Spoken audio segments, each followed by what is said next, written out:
Barely 2 years out of Yale, John Turturro had already made a name for himself in New York.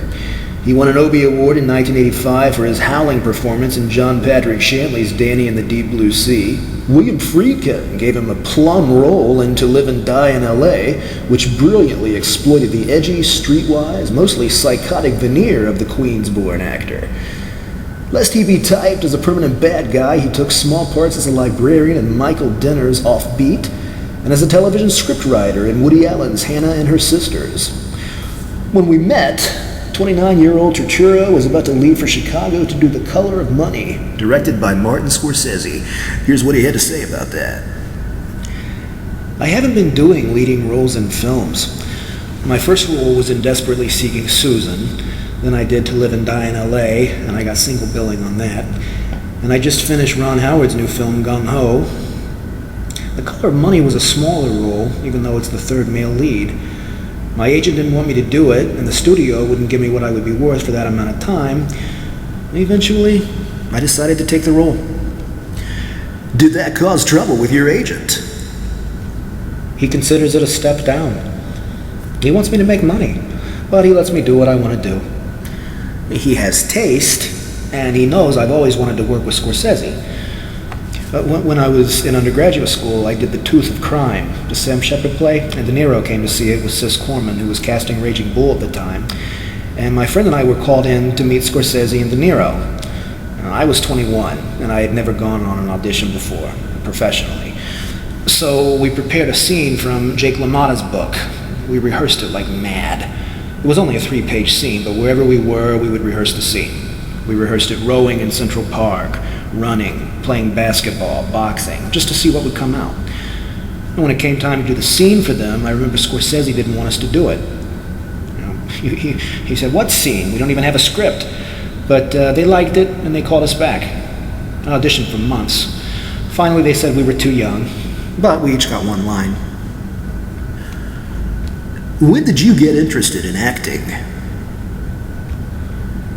When I was real young, 8 or 9, I used to make scrapbooks of movie stars. I liked Burt Lancaster and Kirk Douglas.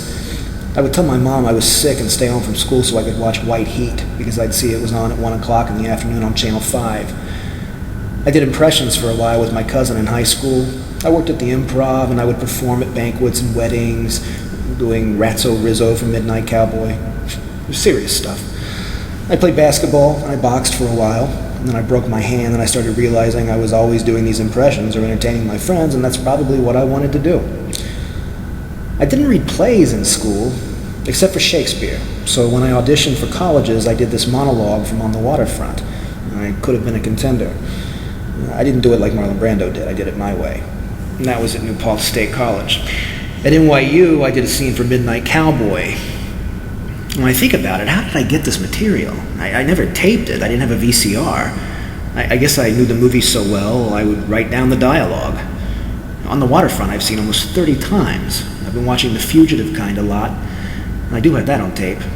And I've recently discovered Anna Magnani, who's a genius. The scenes between her and Marlon Brando as a couple are incredible. Did you think you would do movies as well as theater? I wanted to do movies. Everybody wants to. Till you do one and find out how boring it is. Unless you're working with exciting people and you have a large role, then it's stimulating on a whole other level. A lot of actors find it difficult to make that transition from stage to film or from film to stage, either way. So what about you? Did you find it different acting on film than on stage? Yeah, somewhat. The size of it. I'm just learning to say to myself, I can do less. You don't realize it at first, so you want to make sure they see everything. But Robbie Mueller, the cinematographer on How to Live and Die in L.A., he's done all those Wim Wenders films. He helped me. He's a very sensitive cameraman. He adjusts the camera to what you're doing. And sometimes I'd mark the scene in rehearsal, then when I'd perform, I'd give a little bit more. He told me, what you're doing in rehearsal, that's enough. What is your favorite thing about being an actor? Discovering something. Performance can be great sometimes, but rehearsal is really exciting. When we were doing Danny and the Deep Blue Sea, I couldn't get the character. It sounded like me too much. Then one day, my whole body started changing. I had the thought of being in a shell, and everything started coming in. My shoulders, my forehead, my back, almost like an ape. People who are afraid turn in on themselves, like a turtle or a crab. What's the hardest thing you've ever been asked to do? Sometimes you have to meet the greatness of the play, if you're doing Hamlet. And some plays you have to make way better than they are. Doing that long run of Danny was exhausting. I felt like the play didn't work on the level I wanted it to work unless I destroyed myself. Vocally, physically, emotionally, mostly. When we didn't do that, people said, oh, nice little play. When we did do that, it covered the play, and people gave it a standing ovation. Mr. John Turturro, I appreciate your time, sir. Thanks for being here.